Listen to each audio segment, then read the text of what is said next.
Olê, olê, olê, olá, com os Zika-vírus vou acabar.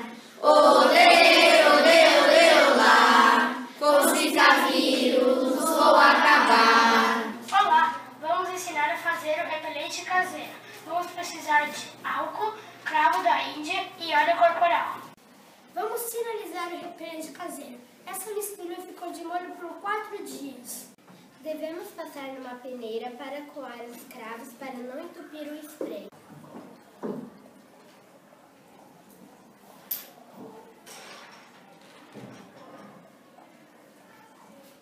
Agora adicionamos 100 ml de óleo corporal.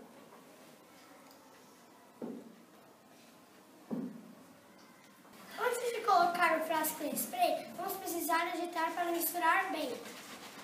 Está pronto, agora é só usar.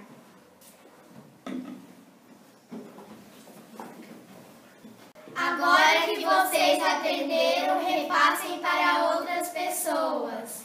3, 4, 5, 4, 3, 2, 1, Zika de jeito nenhum. Eu já falei! Vou repetir! O Zika vírus nós vamos banir! Eu já falei! Vou